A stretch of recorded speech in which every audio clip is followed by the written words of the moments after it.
कहानी की शुरुआत में बताया जाता है कि हजारों साल पहले धरती की गहराइयों से टाइटन्स बाहर निकले थे और उन टाइटन्स ने आपस में लड़ाइयां शुरू कर दी। इंसानों ने इस लड़ाई को काबू में करने का रास्ता निकाला। उन्होंने इन लड़ाइयों को एक रेसलिंग खेल में बदल दिया, जहां राक्षस एक दूसरे से अखाड़े में मुकाबला करते थे। यही खेल आगे चलकर मॉन्स्टर रेसलिंग के नाम से मशहूर हुआ और आज भी हर शहर का अपना एक मॉन्स्टर रेसलर होता है जो अपने शहर की शान और इज्जत के लिए अखाड़े में उतरता है। अब पर्दा उठता है स्टोकर नाम के शहर पर, वो शहर जिसने दुनिया को एक महान टीम दी थी। इस टीम में थे रेबर्न और उसके कोच जिम्बो कोयल। इन दोनों ने मिलकर 9 बार बिग बेल्ट जीतकर नया इतिहास रच दिया था और इसी कामयाबी की खुशी में उन्होंने जिम्बो कोयल स्टेडियम भी बनवाया था। लेकिन किस्मत को कुछ और ही मंजूर था। एक दिन जब दोनों चैंपियनशिप के लिए दूसरे शहर जा रहे थे तो एक भयंकर तूफान ने उनके जहाज को समुंदर में गुम कर दिया और उसके बाद न जिम्बो का कोई पता चला और न रेबर्न का। उनके जाने के बाद स्टोकर शहर जैसे रेसलिंग की दुनिया से बेजान हो गया।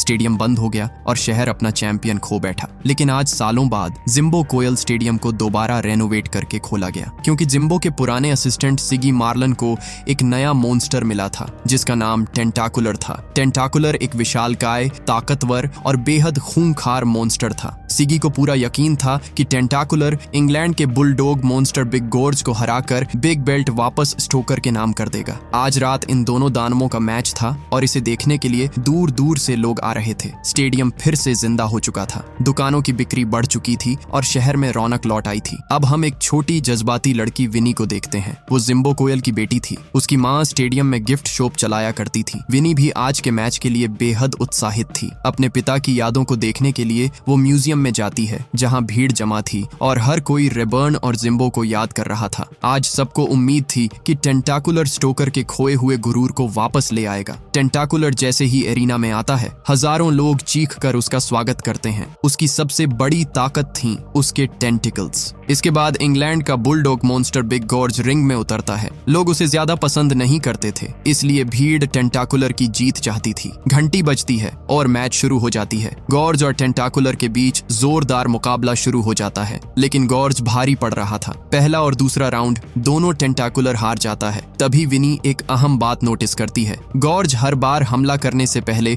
अपनी नाक चाटता है। वो ये बात बताने टेंटाकुलर के पास पहुंचती है, लेकिन सिगी उसे डांटता है। रिंग साइड पर बच्चों का आना मना है, विनी उसे बताती है। गॉर्ज हर बार अटैक से पहले अपनी नाक चाटता है। टेंटाकुलर भी नजर डालता है और समझ जाता है विनी ने सही पकड़ा है। राउंड 3 शुरू होता है। इस बार टेंटाकुलर गॉर्ज को नाक चाटने का मौका ही नहीं देता। वो लगातार वार करता है और गॉर्ज बेहोश होकर गिर जाता है। मैच खत्म। टेंटाकुलर बिग बेल्ट जीत लेता है। स्टोकर शहर खुशी से झूम उठता है। टेंटाकुलर बेल्ट उठाकर कहता है, मैं आप सबकी वजह से यहाँ हूँ। मैं आप सबसे प्यार करता हूँ। आप मेरे दिल में हमेशा रहेंगे, लेकिन मैं स्टोकर छोड़ रहा हूँ। पूरा स्टेडियम हैरान रह जाता है। मॉन्स्टर रेसलिंग अनाउंसर मार्क पूछता है, तुम ऐसा क्यों कर रहे हो? टेंटाकुलर जवाब देता है, मैं इतिहास बनाना चाहता हूँ और मैं वो इतिहास स्टोकर में नहीं बना सकता, क्योंकि यहाँ पहले से ही बहुत सा इतिहास मौजूद है। इसलिए मैं स्लाइडर पुल जा रहा हूँ, वहाँ अभी किसी का इतिहास नहीं है। ये कहकर वो शहर छोड़ देता है और सिगी भी मजबूरन उसके साथ चला जाता है। अब स्टोकर के पास ना चैंपियन था ना उम्मीद, और अगर स्टेडियम में चैंपियन नहीं हुआ तो वो फिर से बंद हो जाएगा।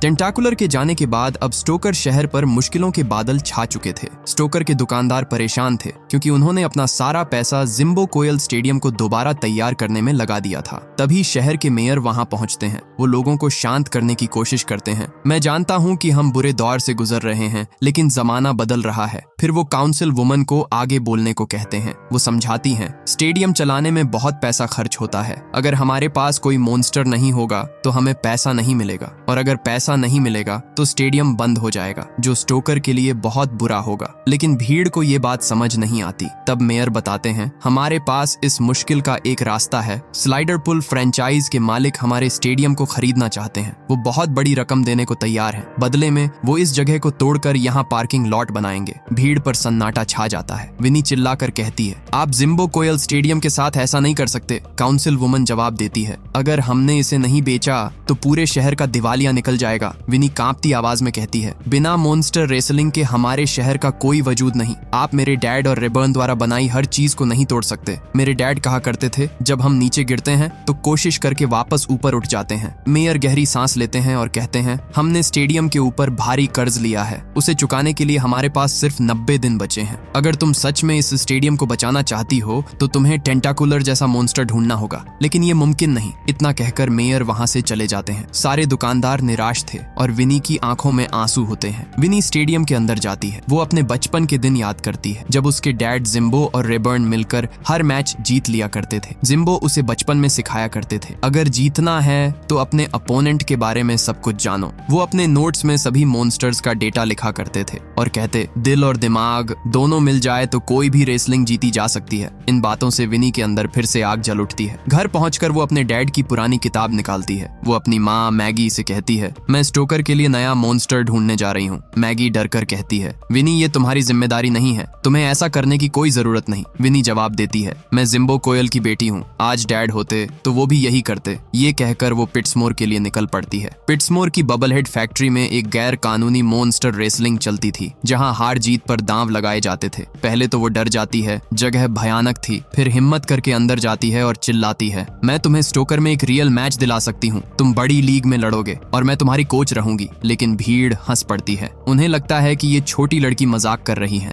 कोई उसका साथ देने को तैयार नहीं होता। विनी निराश होकर बैठती है। तभी बगल में बैठा एक आदमी कहता है, फिक्र मत करो, किस्मत कभी भी पलट सकती है। मैंने भी अपने सारे पैसे स्टीव पर लगाए हैं, वो हमेशा हारता है पर आज लगता है कि जीतेगा। विनी स्टीव को देखती है और दंग रह जाती है। स्टीव कोई और नहीं बल्कि रेबर्न जूनियर था, यानी रेबर्न का बेटा, वही जिसके साथ विनी बचपन में खेला करती थी। उस समय स्टीव अपने दोस्त पिगी के सामने लड़ रहा था और जानबूझकर हारने की कोशिश कर रहा था, क्योंकि रेसलिंग की बॉस लेडी मियन स्टीव को हारने के पैसे देती थी। विनी स्टीव को आवाज लगाती है। स्टीव उसे पहचान लेता है, लेकिन वो नहीं चाहता था कि उसकी असलियत सामने आ जाए। वो विनी को भगाने की कोशिश करता है, लेकिन इसी कोशिश में वो गलती से पिगी को हरा देता है। स्टीव बुरी तरह डर जाता है। तभी वहां आती है लेडी मेन, एक विशाल और खतरनाक मॉन्स्टर। वो गरजती है, मैंने तुम्हें हारने को कहा था और उसके पैसे भी दिए थे। स्टीव कांपते हुए कहता है, मैं हारना चाहता था लेकिन गलती से जीत गया। आप तो जानती हैं मैं इस बिजनेस का सबसे बड़ा लूजर हूँ। लेडी मेन आंखें तरेर कर कहती है, तुम्हारी वजह से मैं बहुत पैसा हार चुकी हूँ, इसलिए तुम मुझे मेरे हारे हुए पैसों का 10 गुना वापस दोगे। स्टीव के पैरों तले जमीन खिसक जाती है।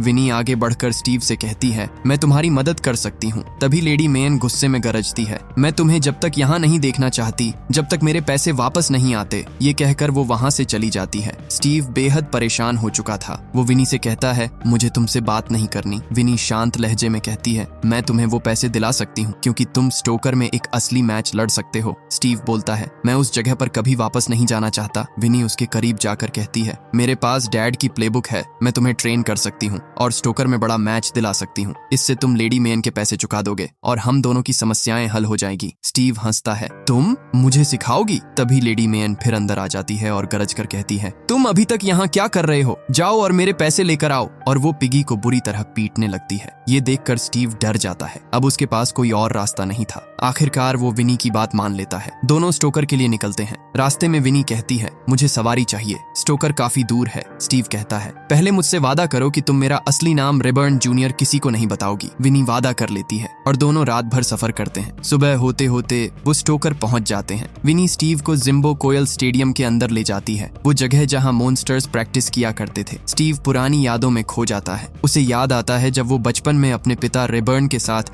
यही ट्रेनिंग किया करता था, पर उसके डैड उसे कुछ अलग सिखाते थे। अगर तुम्हें मेरी तरह बनना है तो ये फैंसी डांस मूव्स बंद करो और सीरियस होकर ट्रेनिंग करो। स्टीव को ये सब अच्छा नहीं लगता था। उसे रेसलिंग से ज्यादा डांस पसंद था। विनी उसे समझाती है, मुझे पता है तुम यहाँ नहीं रहना चाहते, लेकिन अगर हमने ये नहीं किया तो ये स्टेडियम टूटकर पार्किंग लॉट बन जाएगा। स्टीव कहता है, मुझे रेसलिंग पसंद है लेकिन मैं अपने डैड जैसा नहीं बनना चाहता, मैं कुछ अलग करना चाहता हूँ। विनी गहरी सांस लेकर कहती है, ठीक है, तुम आराम करो, कल सुबह 6 बजे ट्रेनिंग शुरू होगी। अगली सुबह विनी जल्दी उठती है, तैयार होकर निकलने लगती है। उसकी माँ मैगी उसे रोककर पूछती है, क्या तुम कोच बनने के लिए तैयार हो? विनी हिचकिचाती है, आपको लगता है मैं ये कर सकती हूँ? मैगी मुस्कुराकर कहती है, जब तक कोशिश नहीं करोगी तब तक पता कैसे चलेगा। विनी अपने डैड की बाइक लेकर स्टेडियम पहुंचती है। वो देखती है कि स्टीव अभी भी सो रहा है। वो उसे बहुत कोशिश करके जगाती है, लेकिन स्टीव कहता है, तुम बस मुझे एक मैच दिला दो, बाकी मैं देख लूंगा। विनी उसकी बात मान लेती है और एक मैच का इंतजाम करती है। इस मैच में स्टीव को जैक्सन नाम के एक गोरिल्ला मॉन्स्टर से लड़ना था, जो बेहद तगड़ा और ताकतवर था। विनी एक कोच की तरह स्टीव को जैक्सन के बारे में जानकारी देती है, लेकिन स्टीव सुनता ही ही नहीं। घंटी बजती ही मैच शुरू हो जाता है। स्टीव फिर से वही पुराना तरीका अपनाता है, जानबूझकर हारने का नाटक करता है। विनी चिल्लाती है, ये असली मैच है, यहाँ हारने के कोई पैसे नहीं मिलते। फिर वो बताती है, जैक्सन ताकतवर है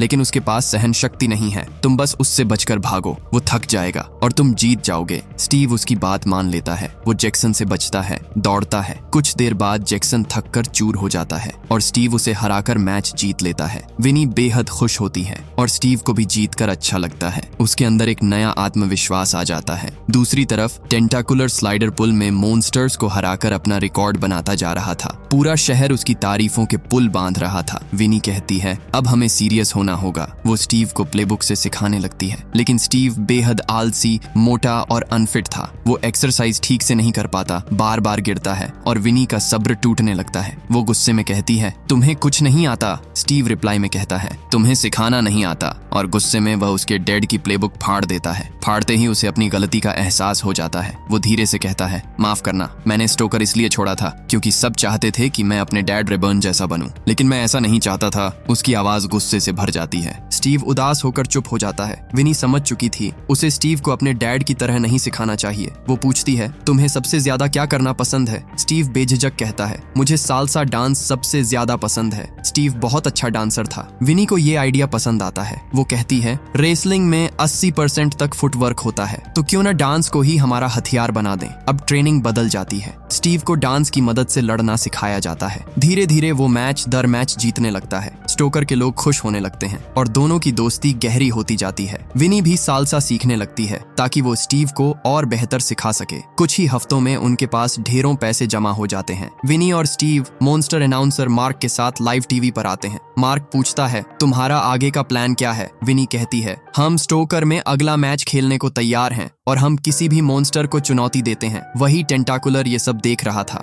इसी बीच विनी को फोन आता है किंग गॉर्ज के कोच का। वे कहते हैं, हम स्टोकर में लड़ने को तैयार हैं। विनी खुशी से झूम उठती है। उन्हें आखिर मैच मिल गया था। उधर स्टोकर में तैयारियां शुरू हो चुकी थीं, लेकिन जब विनी और स्टीव स्टेडियम पहुंचते हैं तो देखते हैं कि वहां से सामान हटाया जा रहा है। विनी घबराकर पूछती है, ये सब क्या हो रहा है? काउंसिल वुमन जवाब देती है, हम इस जगह को खाली कर रहे हैं। मेयर इसे बेचने के लिए स्लाइडर पुल के मालिक जिमिथी के पास जा चुके हैं। विनी कहती है, हमारा मैच होने वाला है, इसे बेचने की अब कोई जरूरत नहीं। वो जवाब देती है, अब कुछ नहीं हो सकता। मेयर डील साइन करने जा चुके हैं। मेयर स्लाइडर पुल स्टेडियम में जिमिथी से मिलने पहुंचे थे। विनी और स्टीव भी भागकर वहीं पहुंचते हैं। विनी कहती है, हमें स्टेडियम बेचने की जरूरत नहीं। स्टीव स्टोकर का नया चैंपियन है, लोग उसे देखने आएंगे, हम लोन चुका देंगे। कल हमारा मैच किंग गॉर्ज से है। टेंटाकुलर हंसकर कहता है, किंग गॉर्ज तो तब से घर से बाहर नहीं निकला जब से मैंने उसे हराया। वो टूट चुका है, वो अब कोई मैच नहीं लड़ेगा। फिर वो असली बात बताता है, स्टेडियम इसलिए बंद हो रहा है क्योंकि मैं चाहता हूँ कि वो टूट जाए। विनी पूछती है, तुम ऐसा क्यों चाहते हो? टेंटाकुलर ठंडी आवाज में कहता है, क्योंकि चाहे मैं कितने भी मैच जीतूं,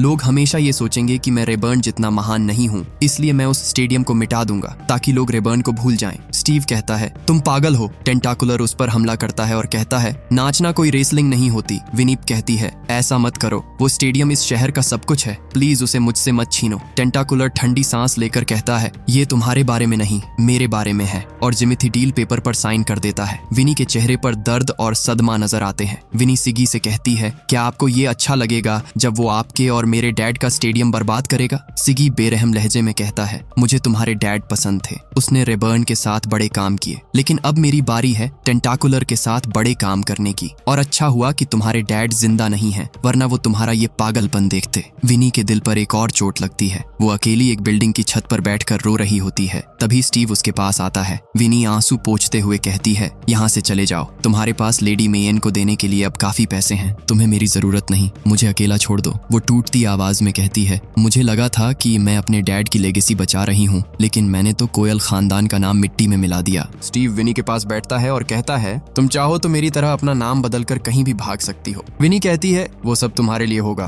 और अगर मैं विनी कोयल नहीं तो मैं कुछ भी नहीं हूँ। ये कहकर विनी वहाँ से चली चली जाती है। धीरे धीरे खबर फैल जाती है कि स्टीव अब कोई मैच नहीं लड़ेगा। स्टीव अपने सारे पैसे लेकर लेडी मेयन के पास जाता है। उसका असिस्टेंट पैसे गिनता है। मेयन मुस्कुराकर कहती है, अब तुम मशहूर हो चुके हो। आज रात तुम्हारी जीत पर लोगों ने बहुत पैसे लगाए हैं, लेकिन तुम्हें हमेशा की तरह हारना होगा ताकि सारे पैसे मेरे हो जाएं। और वैसे भी तुम हमेशा से मेरे सबसे अच्छे लूजर रहे हो। ये बात स्टीव के दिल में चुभ जाती है। वो अपने लॉकर में रखी अपने पिता रेबर्न की तस्वीर देखता है। तस्वीर देखकर उसकी आंखों में चमक आ जाती है। वो फैसला कर लेता है कि वो उन चीजों को बचाएगा जो उसके डैड ने अपनी जिंदगी देकर बनाई थी। स्टीव विनी के पास जाता है। विनी अब भी टूटी हुई थी। वो धीमी आवाज में कहती है, हम कुछ नहीं है, हम सिर्फ मजाक हैं। स्टीव उसकी तरफ देखकर कहता है, तुम जैसा महसूस कर रही हो वैसा ही मैंने अपनी पूरी जिंदगी महसूस किया है। मैं हमेशा भागता रहा क्योंकि लोग जो उम्मीद करते थे मैं वैसा बन नहीं पाया, लेकिन अब तुम मेरे साथ हो और मैं जानता हूँ अगर मैं बिग बेल्ट न भी जीत पाया तो कम से कम लूजर तो नहीं रहूंगा और तुमने मुझे कभी हारने नहीं दिया। ये एहसास बहुत अच्छा है। विनी की आंखें भर जाती हैं। वो स्टीव को गले से लगा लेती है। स्टीव कहता है, मैं तुम्हारे स्टेडियम को बचाने में तुम्हारी मदद करूंगा। उधर टेंटाकुलर और जिमिथी स्टेडियम को पार्किंग लॉट बनाने की घोषणा कर रहे थे। भीड़ में किसी के चेहरे पर खुशी नहीं थी, लेकिन टेंटाकुलर को किसी की परवाह नहीं थी। स्टेडियम को उड़ाने के लिए वो बम लगाने का आदेश देता है। तभी विनी और स्टीव पहुंच जाते हैं। वो बम के वायर काट देते हैं और स्टेडियम बच जाता है। विनी टेंटाकुलर के सामने खड़ी होकर कहती है, हम तुम्हें यहाँ चैलेंज करने आए हैं।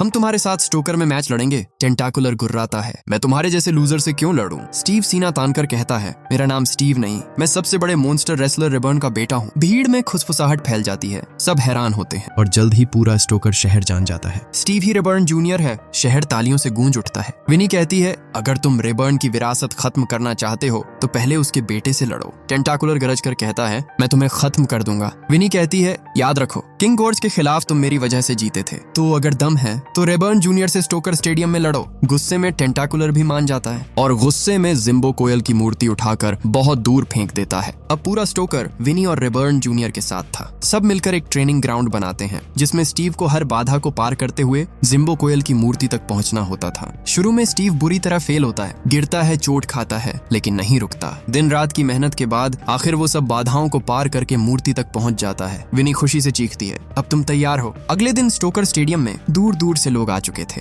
हर तरफ रोमांच, शोर और उम्मीदें थीं। रेबर्न जूनियर बेहद स्टाइलिश अंदाज में रिंग की तरफ बढ़ता है। भीड़ उसे देखकर पागल हो जाती है। फिर रिंग में उतरता है सबसे ताकतवर चैंपियन टेंटाकुलर, जिसके पास बिग बेल्ट था। रेबर्न जूनियर के दिल में डर था क्योंकि अगर वह हार गया तो अपने पिता रेबर्न के नाम पर मजाक बन जाएगा। विनी उसका हौसला बढ़ाती है, तुम कर सकते हो, हमारे डैड ने अपनी कहानी लिखी थी, अब हम अपनी लिख रहे हैं। ये सुनकर स्टीव के अंदर भी आग भर जाती है। घंटी बजती है। पहला राउंड शुरू हो जाता है। टेंटाकुलर हमला करता है, लेकिन स्टीव अपने सालसा फुटवर्क की वजह से हर वार से बच जाता है। टेंटाकुलर एक भी साफ वार नहीं कर पाता। पहला राउंड का टाइम अप हो जाता है। टेंटाकुलर गुस्से से उबल जाता है। सिगी उसे याद दिलाता है, तुमने भी डांस प्रैक्टिस की है, अब तुम्हारी बारी है। दूसरा राउंड शुरू होता है। इस बार टेंटाकुलर भी रेबर्न जूनियर के साथ डांस फुटवर्क का इस्तेमाल करने लगता है और अब वार उसके पक्ष में होने लगते हैं। टेंटाकुलर रेबर्न पर लगातार हमला करता है, लेकिन रेबर्न हार नहीं मानता, खड़ा रहता है और राउंड 2 भी खत्म हो जाता है। टेंटाकुलर गुर्रा कर कहता है, तुम अपने डैड के नाम पर एक कलंक हो, ये खेल यहीं छोड़ दो वरना अगले राउंड में मैं तुम्हें खत्म कर दूंगा। सिगी विनी के पास आता है और कहता है, स्टीव को तीसरे राउंड में मत भेजो, टेंटाकुलर उसे मार देगा। तुम्हें अपने मॉन्स्टर के बारे में सोचना चाहिए। विनी का चेहरा उतर जाता है। वो हार मानने के लिए रुमाल उठाती है। तभी स्टीव उसका हाथ रोक लेता है। विनी कांपती आवाज में कहती है, ये सिर्फ एक स्टेडियम है। पर स्टीव जानता था ये सिर्फ एक बिल्डिंग नहीं, पूरे स्टोकर की आत्मा थी। स्टोकर के लोग चाहते थे कि रेबर्न जीते और स्टीव भी टेंटाकुलर का घमंड तोड़ना चाहता था। वो कहता है, मैं तीसरा राउंड खेलूंगा, लेकिन हमें एक नए आइडिया की जरूरत है।